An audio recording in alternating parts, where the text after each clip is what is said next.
Hi, I'm Jamie from Hedone.dining, and in this video I'm going to show you how to reheat and prepare this week's main course, which is Risotto Milanese, a traditional Milanese risotto with saffron and Parmesan cheese for our Valentine's Day menu. So the most important thing for preparing this dish is making sure that you get everything out of the fridge about 45 minutes before you prepare the dish, and that'll just allow everything to come back up to room temperature.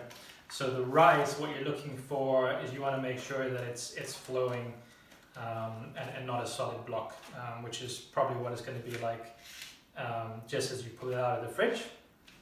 So the risotto has been par cooked, so I've cooked it to about 80% doneness. So we're just going to finish quickly cooking it off on the stove, and it's been cooked in homemade vegetable stock and saffron, of course, and I'm using carnaroli rice here today. You've also got your Parmesan cheese, which is already grated for you, and some unsalted butter, and very importantly, of course, a 24-carat gold leaf, just for a bit of added luxury and indulgence on this special occasion.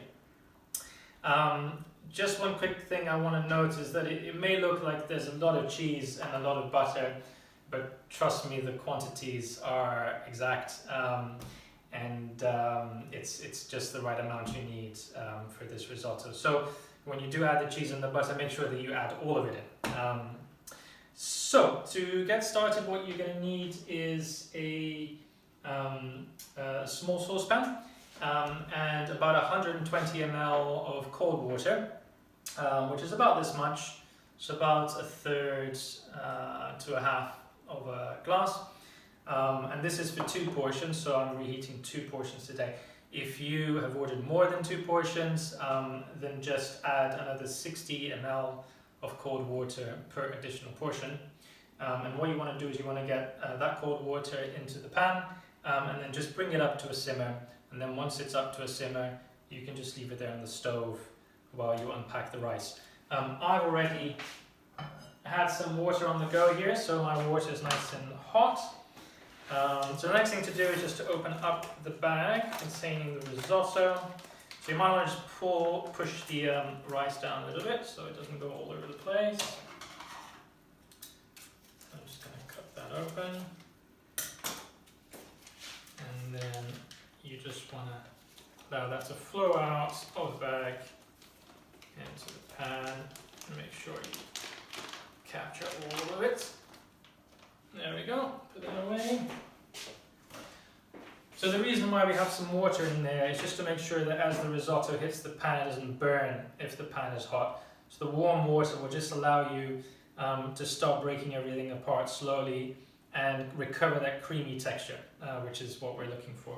So I'm just going to get this back onto the stove.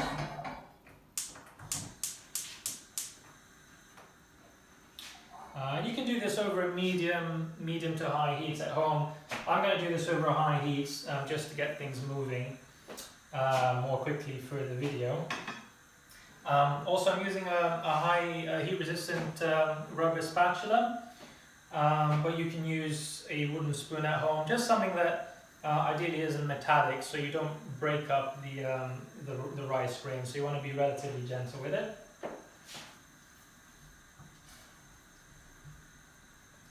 So my risotto is already breaking apart, which is good. And basically what you want to do is you just want to fold the risotto into itself until almost all the water has been absorbed. Most of the water has been absorbed. So that should take about a minute or so.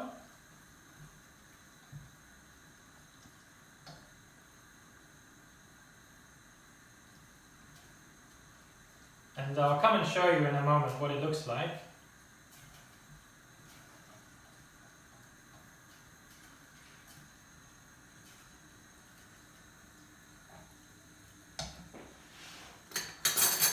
So at this stage what you want to do is just taste a little bit of the rice. So as I said, I've cooked it about 80%.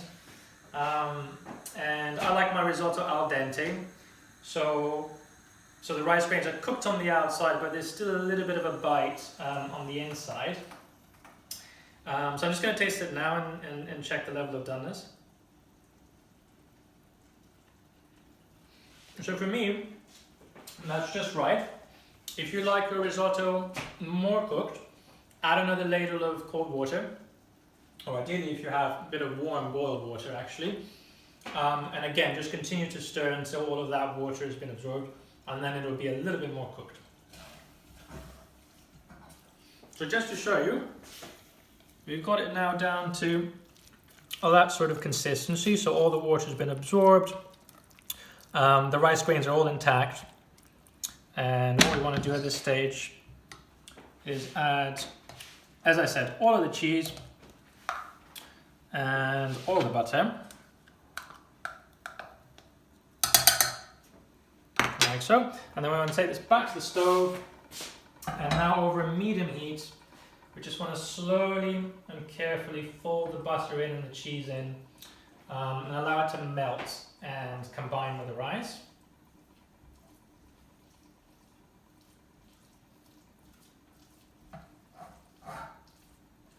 So again, just be patient with this. It'll take probably no more than a minute. But as the butter melts, you'll see that it starts to get that lovely creamy texture that we all love in a risotto. And make sure that it's all melted and fully combined.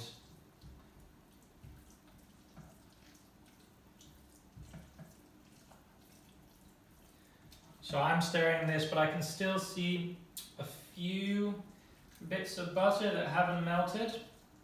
So I'm continuing to stir to allow it all to melt.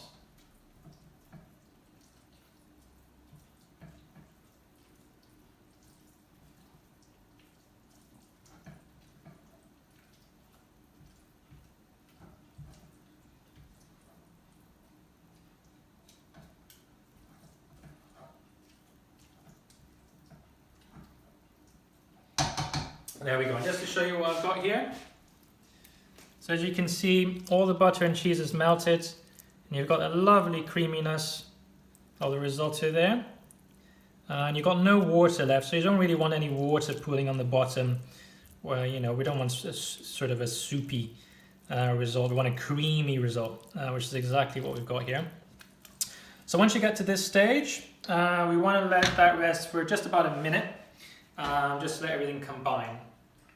So in the meantime, I've pre-warmed some plates. Always a good idea to pre-warm plates, just to make sure that things don't cool down too quickly.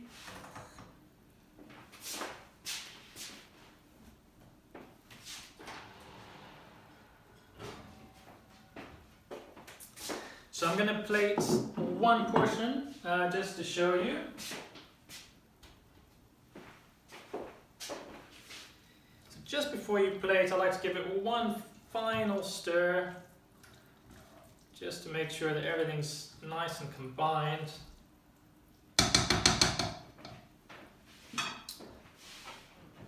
And then with a spoon, just carefully spoon the risotto to the center of a plate.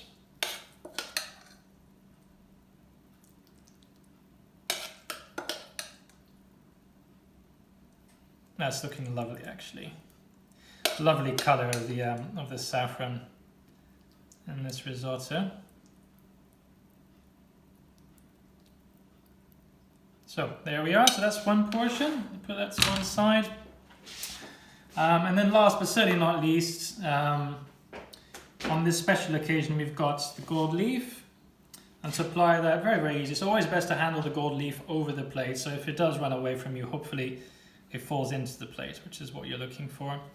So just carefully open the paper, see which side it falls to, and then just hold it over there, and then just carefully flip it over, let it glue to the plate, and then remove the paper. And there we have it. A touch of luxury on this special occasion. Traditional risotto Milanese with saffron and Parmesan and a gold leaf on top. Happy Valentine's Day and enjoy your main course.